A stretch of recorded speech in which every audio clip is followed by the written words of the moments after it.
Olá, sou Perla de Lamberto Lizola, advogada, psicóloga, terapeuta transgeracional, aluna da mestre Laís Bertotti. Já está formada, né? Mas a minha mestra continua. Sou pós-graduada em Direito Sistêmico e em Constelação Familiar pela Hellinger Schule. Eu sou Laís Bertotti, médica, psiquiatra, homeopata, criadora da terapia transgeracional. E a gente está aqui agradecidos por estarmos no MAP, né? Poder conversar um pouquinho com vocês. Ótimo. Eu vou fazer a leitura do livro Pão Nosso, de Francisco Cândido Xavier, pelo Espírito de Emmanuel. É página 177, capítulo 82, em Espírito. Mas se pelo Espírito mortificardes as obras da carne, vivereis. Paulo. Romanos, capítulo 8, versículo 13. Quem vive segundo as leis sublimes do Espírito respira em esfera diferente do próprio campo material em que ainda pousa os pés. Avançada compreensão assinala-lhe a posição íntima. Vale-se do dia a qual o aprendiz aplicado, que estima na permanência sobre a terra valioso tempo de aprendizado que não deve menosprezar, encontra no trabalho a dádiva abençoada de elevação e aprimoramento. Na ignorância alheia, descobre preciosas possibilidades de serviço. Nas dificuldades e aflições da estrada, recolhe recursos à própria iluminação e engrandecimento. Vê passar obstáculos como vê correr nuvens. Ama a responsabilidade, mas não se prende à posse. Dirige com devotamento, contudo foge ao domínio. Ampara sem inclinações doentias. Serve sem escravizar-se. Permanece atento para com as obrigações da sementeira. Todavia não se inquieta pela colheita, porque sabe que o campo e a planta, o sol e a chuva, a água e o vento pertencem ao eterno doador. Usufrutuário dos bens divinos, onde quer que se encontre, carrega consigo mesmo, na consciência e no coração, os próprios tesouros. Bem-aventurado o homem que segue a vida fora em espírito. Para ele, a morte aflitiva não é mais que a alvorada de novo dia, sublime transformação e alegre despertar. Bela leitura. Nos lembra quem somos, né? Lembra a gente a nossa identidade espiritual. A gente está aqui para desenvolver todos os nossos talentos. Mas a gente não é da Terra, embora tenha um corpo na Terra. E pensando nesse que somos, vou convidar todos agora para a gente entrar em contato com essa luz que nos habita, com a luz que brilha no coração de cada um de nós. E que possamos nos lembrar nesse momento, quando percebemos essa luz, o que viemos fazer aqui. Cada dificuldade, como diz o texto, é uma oportunidade de crescimento, de desenvolvimento de talentos e virtudes, para irmos aos poucos aplainando as nossas dificuldades, nosso egoísmo, nossas mágoas, nossos sofrimentos, que eles se transformem nas pérolas de sabedoria. Que assim seja. Então, vamos falar um pouquinho de sexualidade? Vamos, a semente que surge desse ato divino de vida. Então, e a sexualidade, ela é muito maior do que nós, né? Muitas vezes a gente utiliza o sexo de uma forma inconsequente, sem perceber que ali, exatamente como você falou, está a semente da vida, a possibilidade de transmutação. E Nossa espécie existe por conta da sexualidade. Da sexualidade. Fonte da vida. Não é? E por isso ela é tão potente e tão intensa, né? É uma força mesmo. É a nossa força criativa, que quando o homem vai evoluindo, na medida em que ele evolui, deixa de estar no centro genésico, né? E vem para o centro frontal, o centro da criatividade espiritual. Eu vejo, sabe, fazendo alguns estudos dos adolescentes que engravidam muito cedo, como é isso no organismo desses jovens, essa pulsão pela vida é tão forte que chama, e a gente diz assim, poxa, por que não se cuidou? Mas é uma força tão grande que clama pela vida. Perfeito. E por isso elas têm que ser educadas, porque é uma força muito grande. Exato, e parece que a gente esqueceu um pouco disso, né? A gente acaba ficando, eu vou usar até uma palavra meio pesada, promíscuo, né? Sem valorizar essa intensidade e essa força que tem cada um de nós, né? E que é maior do que nós, porque é a própria energia de vida. A força da vida está aí. E por isso a gente reorientar o nosso desejo, a nossa vontade, para que a gente possa vivê-la com responsabilidade. Isso, porque é uma força muito grande mesmo. É a própria força da vida. Sem ela não existiríamos, não haveria procriação. Não haveria nem espécie humana, não é? Nem espécie humana. É verdade, é verdade. E aqui eu tenho, olha só, é o ato mais poderoso, diz Hellinger, dos seres humanos. Ocorre em face da morte. Olha que interessante, pois a sexualidade é necessária porque existe a morte. Quando eu li isso, eu fiquei meio impactada, sabe? E fiquei tentando entender o que Hellinger, na sua sabedoria, nos traz. É porque se vem a morte para o ser humano e não existe a sexualidade para colocar outras pessoas no mundo, a espécie acaba. Não é? Por isso é que ela existe em face da morte. Incrível isso, mas que talvez a gente não perceba essa grandiosidade toda, né?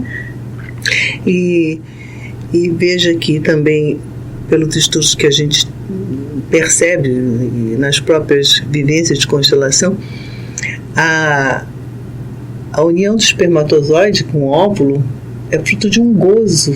Isso, de um grande prazer. Exato. Então, os filhos são frutos desse sucesso. Perfeito. De um gozo, de um grande prazer, daquela pulsão pela vida, para a vida. Perfeito. E exatamente a sexualidade vem antes do amor. Estranha também essa frase, mas é verdadeira, porque essa pulsão ela é mais intensa do que o amor. Mas ela é muito mais quando nós nos envolvemos sexualmente, porque queremos dar o melhor ao outro, o nosso melhor. Ela fica muito mais plena, ela é coroada por algo além da nossa própria união física, não é? E de um casal que vai para um terceiro ser dessa união. E você já falou sobre isso, sobre aquele triângulo. Exato. E quando a gente tem exatamente um pai, uma mãe e um filho, embora não necessariamente, porque o sexo também permite que as pessoas continuem juntas, não é? Apesar dos filhos, embora esse seja o destino maior, porque é a preservação da espécie, por isso é o destino maior, não é? E por isso ele tem que ser bom, porque se fosse ruim, não existiria espécie humana. Isso. Não é verdade? É a relação mais íntima. Pois é. Um casal, entre as pessoas. Exato. E por isso também tem que ser cuidadosa, né? E é um vínculo que se estabelece num nível profundo que está além do amor, porque está a serviço da vida, né? E é como um destino, e ela é permeada pelo destino. O destino coloca as pessoas unidas, mesmo que seja um destino difícil, que às vezes acontece. Sim, em muitos casos, né? E como consequência disso, como aceitar isso? É difícil muitas vezes, não é, Perla? Mas talvez seja mais interessante a gente poder, nesses casos, olhar um a um, caso a caso. Por quê? Porque existem situações, por exemplo, em que existem ligações anteriores a essa vida e que nesta existência se manifestam novamente. Então, esse karma passado une novamente essas pessoas. Isso ocorre em casos de estupro, né? Muitas vezes. Que a gente observa em consultório, em trabalhos terapêuticos, e que são dramáticos. Muito dramáticos. Mas que existe uma possibilidade de olhar para isso de uma outra forma, na medida em que olhamos para trás e percebemos o que existe por trás, não é? De qualquer forma, como a gente estava falando dessa triangulação, né? Você tem numa família o pai, a mãe, e aí vem o fruto dessa união, o filho. Esses pais têm a precedência em relação ao filho, embora o filho, num determinado momento, quando ele é muito pequeno, ele exija muito dessa mãe, não é? Exige demais. E o pai, às vezes, ele pode ficar até um pouco ressentido, porque não encontra um lugar direto nessa relação. O filho precisa da mãe, desses cuidados iniciais, pelo menos de forma mais geral e mais comum. Sim, nesse momento ele é prioridade. Exato. Prioridade em relação, inclusive, ao marido, né? É diferente da precedência. Isso, a precedência é do marido. E qual é a diferença entre precedência e prioridade? A precedência dos que vêm antes, né? E eles surgem. Os pais têm precedência sobre os filhos, assim como os primogênitos têm precedência sobre os caçulos, os outros, né? Exato. E aí é interessante porque na terapia de família a gente fala das triangulações, como a gente estava falando. Então, nessa criança pequenininha, você tem pai, mãe e o filho. E isso forma, embora faça um triângulo, uma triangulação, é uma triangulação muito benéfica, onde os dois se voltam para essa criança. Um fica com o outro, a criança não interfere diretamente nessa relação entre o pai e a mãe, não é lugar dele, embora ele receba como filho tanto a mãe quanto o pai, não é? Mas existem algumas mães e alguns pais que acabam, principalmente as mães, colocando como se o filho tivesse precedência em relação ao marido. Exatamente. Né? E aí essas relações tendem a tirar a energia do casal, não é? E muitas vezes o relacionamento se desfaz. É porque nesse caso, por exemplo, a mãe sai do lugar dela. Perfeito. E colocou o filho no lugar do marido, né? Ela não é? Saiu do lugar e essa triangulação ficou desfeita, torta, porque não está mais no lugar. Eles dois têm precedência sobre os filhos e eles estão no mesmo nível. Isso. E isso de mesmo nível é a atenção que essa mulher, quanto esposa, dá a esse marido, e esse marido dá a essa mulher, naquilo que é mais necessário. E no relacionamento sexual também, que é necessário. Ela não deixa de ser mulher. Exato. Quando se torna mãe. E acontece muito isso, né, Laís? Perfeito. Até pelo cansaço, por tudo isso. Mas que a gente comenta, né, com os nossos pacientes, que eles encontrem um lugar que eles possam ir um momento que seja só deles, que eles possam deixar essa criança ao cuidado de outra pessoa, né? Esse bebê ou essa criança Sim. mesmo, para que eles tenham uma intimidade, para que eles possam refazer esses vínculos, reforçar esses vínculos, essa energia amorosa, para que a família permaneça, para que a família continue. Porque a sexualidade continua. Perfeito, e que é um grande vínculo, né? Sim, sim. Senão não existe mais esse casal que pode procriar. Perfeito. E mesmo que não haja uma procriação, mas que haja uma intimidade, um encontro, né? Amoroso, sexual, de alegria, de prazer, não é?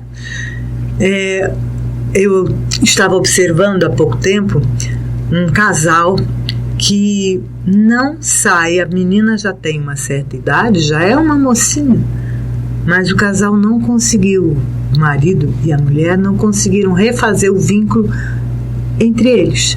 Todo tempo eles têm que levar essa menina junto. A gente não vê isso de uma forma muito boa, porque eles perdem a intimidade entre eles, né? Eles não conseguem mais estar juntos, os dois, não conseguem mais conversar. Então, uma dica que a gente dá para esses casais é: tenham um espaço de vocês, tenham uma noite agradável, tenham um passeio, só vocês dois, que seja para tomar uma água de coco, né? Um sorvete. Isso. Mas tenham esse momento que seja periódico, frequente. Namorem. Exato. As pessoas esquecem disso. Esquecem de viver a intimidade, aquele amor daqueles primeiros encontros, isso, né? Isso. Que um olhe para o outro, relembre tudo. E que possam se olhar nos olhos, né, um do outro, e reencontrar aí aquilo que os levou a estarem juntos um dia. A gente acaba se perdendo, né, vivendo em função apenas dos filhos, e esquece que para que os filhos sejam felizes é necessário que os pais estejam juntos. A maior alegria do filho é ver o pai e a mãe juntos, e eles só estarão juntos se continuarem sendo um casal.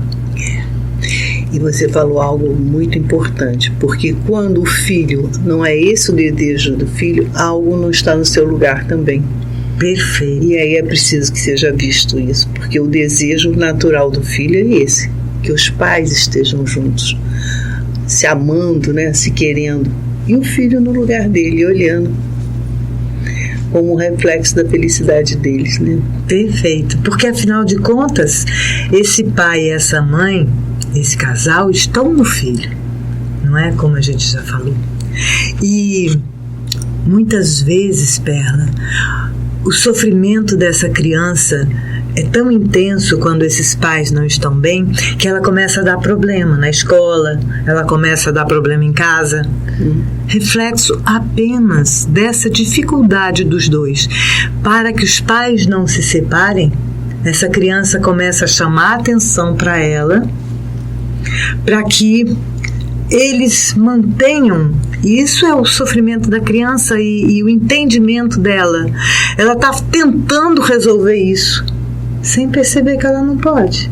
Que ela não tem essa capacidade. Não é? Mas enquanto os pais brigam com ela percebe no entendimento, no imenso amor que ela tem por esses pais, que eles não estão brigando entre si.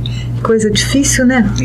Então seria muito mais fácil se esses pais percebessem e se tomassem um ao outro novamente, né?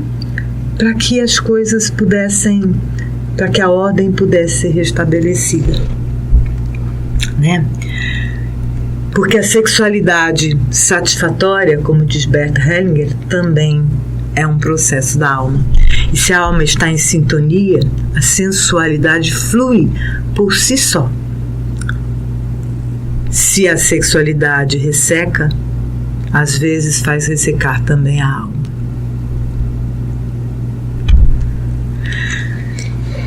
Vamos para a nossa vivência? Sim. E eu vou até me preparar na posição, porque eu quero aproveitar. Então nós vamos sentar bem presentes, bem conectados, com a coluna vertebral ereta e respirando.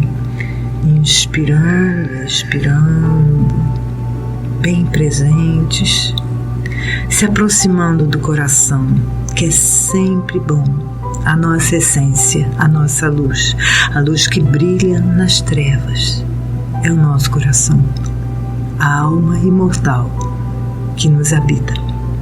E assim, nesse momento, com o coração pleno de alegria, sorrindo, nós olhamos para o nosso parceiro, olhamos para aquela pessoa com quem temos um relacionamento e nesse momento ele também nos olha nos olhos e na alma. E agora dizemos um ao outro: sim, aceito você, o que você é para mim. Você é o ideal para mim, do jeito que você é. Sim, amo você exatamente como você é. Digo sim a você, olhando profundamente nos teus olhos. E o outro diz sim a você, olhando você profundamente nos teus olhos.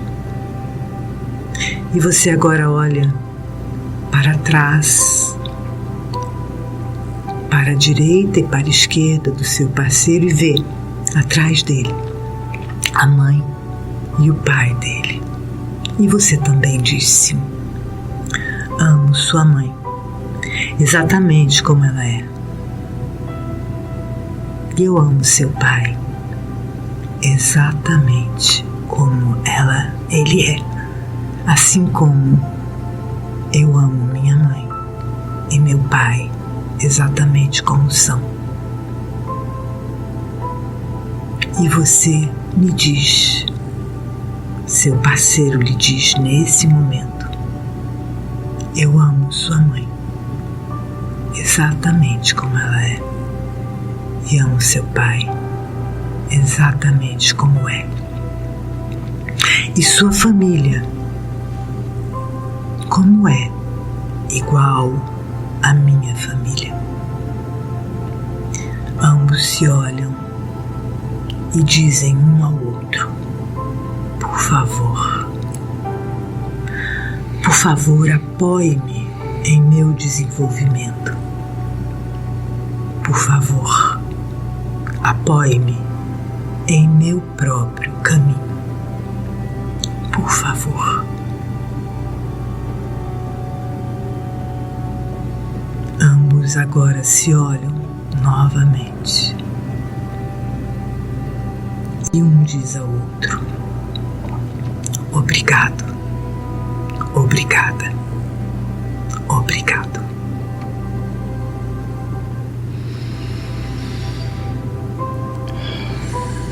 E agora,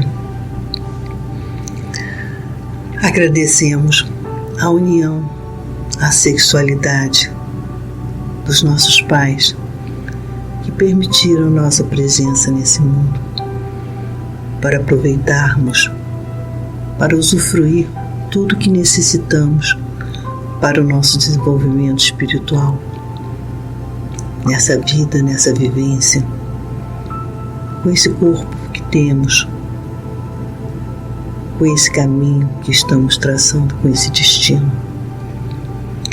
Agradecemos a esse acasalamento que nos proporciona estarmos aqui, da maneira que foi.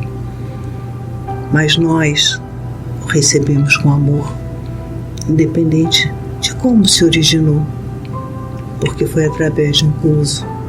De alguma forma, nós somos frutos de um sucesso, porque através da sexualidade Nós estamos aqui. Nós nascemos. Agradecemos a Nosso Senhor Jesus Cristo, a Mãe Maria, essa oportunidade de viver e estarmos aqui como filhos divinos de Deus. Agradecemos ao MAP essa oportunidade de podermos contribuir com algum conhecimento. Obrigada. Paz e bem, paz e luz, paz, muita paz.